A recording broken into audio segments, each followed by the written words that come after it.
Bill Allen gave us starting AEW, going at WWE, fascination with WWE stars of his childhood, Kenny Omega on top, Orange Cassidy on TV ever. Now, what I like is that Phil did include a couple like talking points from the Cornette, universe, but going at WWE, very good one. Like, do like the NWA and just put out a good product. Don't put out your product versus somebody else. I believe you and I talked yesterday about Tony Khan getting former WWE wrestlers, and how when this started, it was going to be an alternative to WWE. It was going to be a chance for indie wrestlers that are coming up to maybe get featured on TV. And it seems like as time has gone on, that has changed a little bit, and it's become a mix of what indie guys have survived versus what WWE guys they've picked up and have made it. At the end of the day, like Joe said, we didn't get a lot of response to this list as well. But I think that was one of the top things we did notice was the handling of certain talent. I got a couple one-word answers here from people. Scotty Magnum, he wrote exploding ring. So he didn't like that. I get that. That one was kind of a bust. And the whole reason for it was because when they wanted to do an exploding ring match, they didn't want to do it to like the levels that were done in Japan. Right. And really, that's the only way you're going to get those kind of looks on an exploding ring match. If you want to see an example of an exploding ring match, I'm not going to say done the right way, but done Onita's way in the US. Look up Onita versus Matt Tremont. It was from like last year. Matt Tremont was in the hospital for like a week after that, after landing on one of those exploding boards. So they didn't do it right. I mean, it's almost safe for their people they didn't do it right. But if you can't do it right, why do it at all? The one comment I got was from Matt Lang. He's out there with me on the Bread Wars. I said, what do you not like about Tony Khan? He just responded,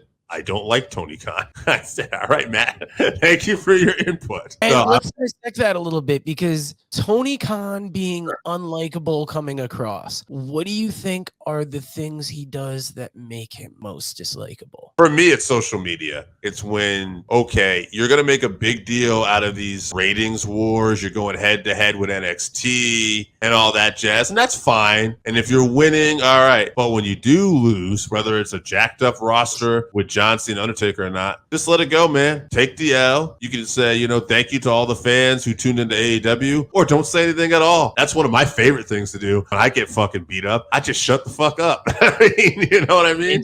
For me personally, the moment that I kind of cashed out on Tony Khan was watch him during that CM Punk press conference. This is a man there's a situation going on in the company he owns right in front of him. And if you want to pick fight or flight, he was flight during that. He didn't address it at all. He didn't stop anything. And as somebody in charge, you need to take care of that situation. That was especially damaging because look at a year later, they bring CM Punk back, and almost a year later, he is gone for not the same thing, but almost the same thing. You have a disciplinary issue that you could see clear as day coming from that first time. So as a manager, I'm not going to say he's ineffective because I'm not in a management position anymore. So I don't have that, that gravitas to pick on him, but he leaves some things to be desired. And I think we're going to hit that again more in some other people's lists. The loyal listener of the show, Dave Fabe, has Brawl Out, tweeting, talking, booking,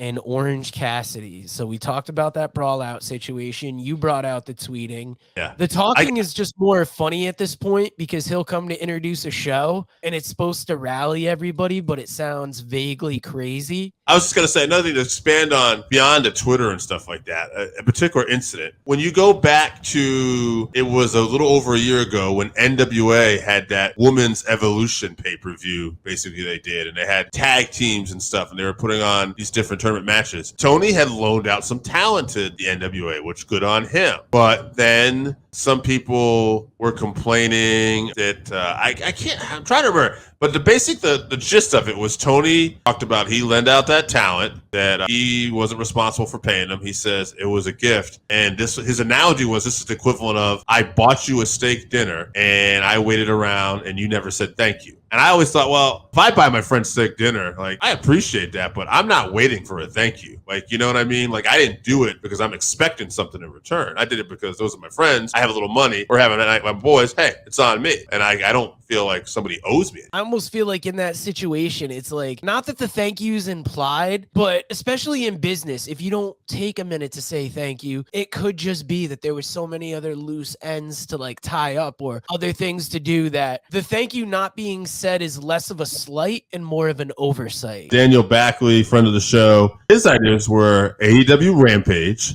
TNT title, exploding deathmatch. So we heard that again. Breaking up Santana and Ortiz, mismanaging Ring of Honor. And he did say, I should say, not keeping Ring of Honor separate from AEW roster. He would prefer there was more of a separation between ROH and AEW. But honestly, I like the mismanaging idea a little better because at the end of the day, you bought this entity, which is great, but you really didn't have a place for it. You know, I mean, you ended up having to keep the same Ring of Honor streaming channel they had. But, you know, there was no HBO Max. There was nothing that you were able to do with this. And it just sounds like you didn't really have a plan. And again, you know, we see what we see. Ring of Honor is a lot of talented people go, but not many people are watching it. I don't see mixing the ROH and AEW talent as the downfall. I see the problem as buying Ring of Honor and then just keeping their TV on Honor Club. Like, I don't see how that helps them. At the very least, YouTube. I mean, the NWA got CW, so how come they couldn't go for that kind of syndication? Almost do their own version of what Sinclair Broadcasting did. Almost have them syndicated. It's been making the rounds, but wow, Women of Wrestling on syndication is getting better numbers some week than Collision and Rampage. Not wild numbers, but just better numbers. Yeah, but just through syndication. So there's an audience there for Women of Wrestling. Now, granted, we had the working fans know about this audience. We know who they might be. We've had a few people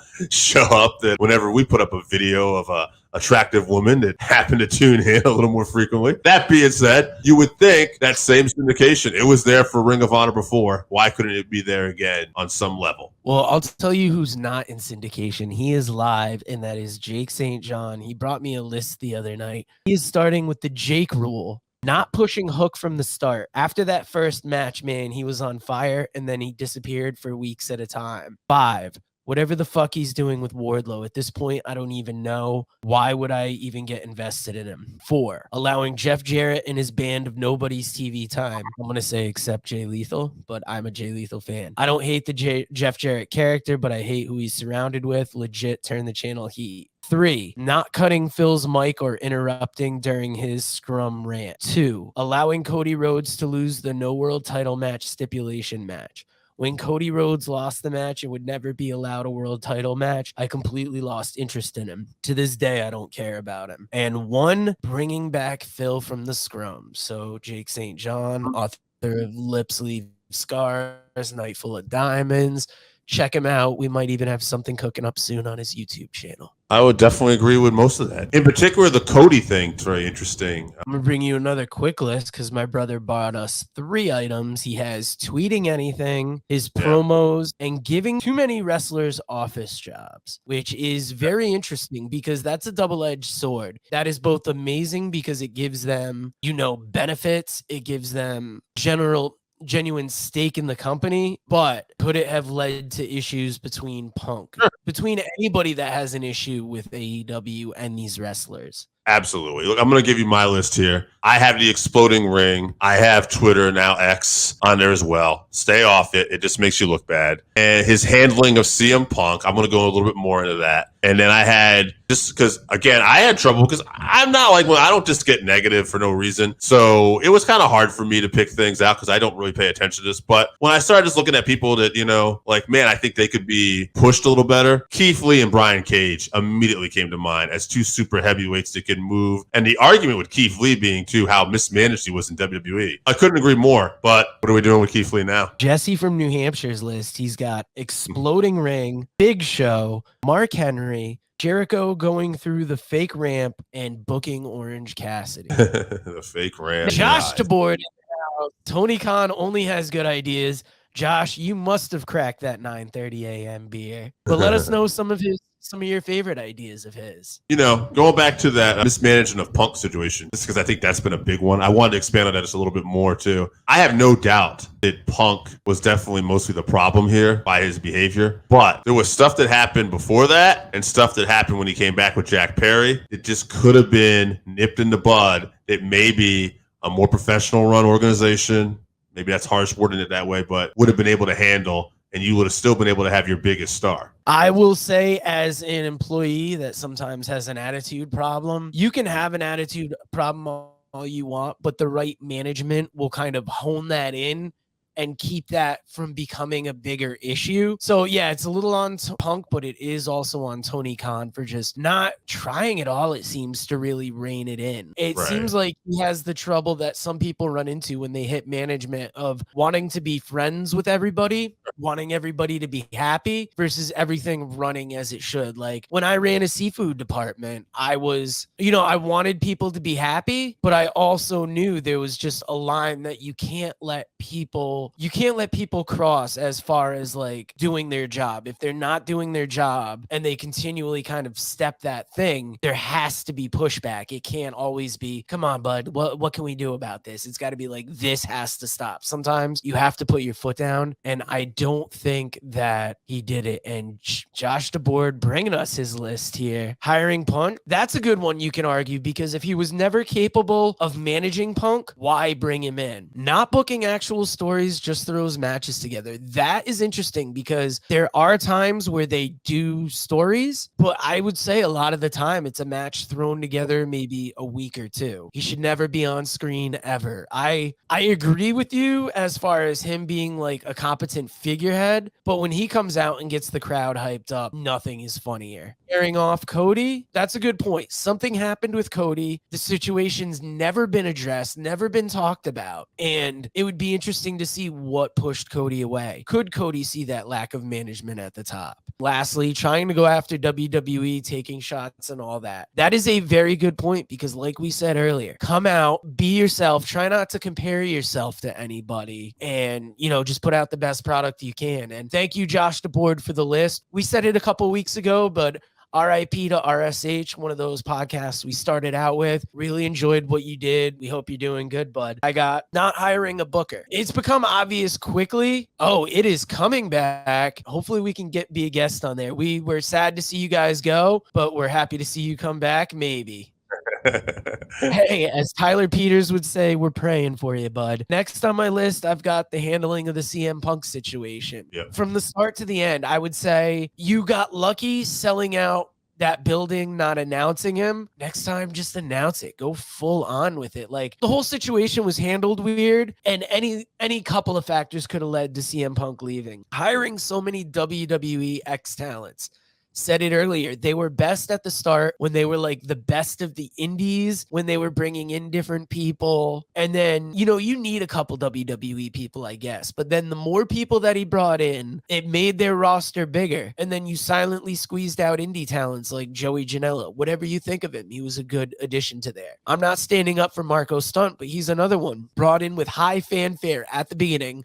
For what? And then quietly squeezed out because their roster got too big. I'm going to put tweeting on the list because you can't be the head of a company and look credible and tweet like that. Like, in comparison, look how Vince McMahon conducted himself in life and how when that came out, that was such a scandal. Not that the tweeting is equivalent to that, but it's that kind of black mark on your wrestling career from something that doesn't apply to the wrestling career. You're hurting your own reputation just for something on the side. And then aiming to compete with WWE. Said it before, I'll say it again. The best way to do it, make the best product you can and just let it compete in the marketplace. Okay, so as far as top three ideas go here for bad ideas, I think up top two, we're going to definitely be talking about the mismanaging of CM Punk. And I think we'll put Twitter, we'll put X, and we're going to talk about how he goes after WWE all under social media as number two, how he conducts himself on social media. And then the third one, maybe just handling of talents. Yeah, we'll put handling of talent because that could be disciplinary, that could be booking. The thing we want to say before we get to the end of this is we enjoy enjoy AEW. We enjoy Tony Khan.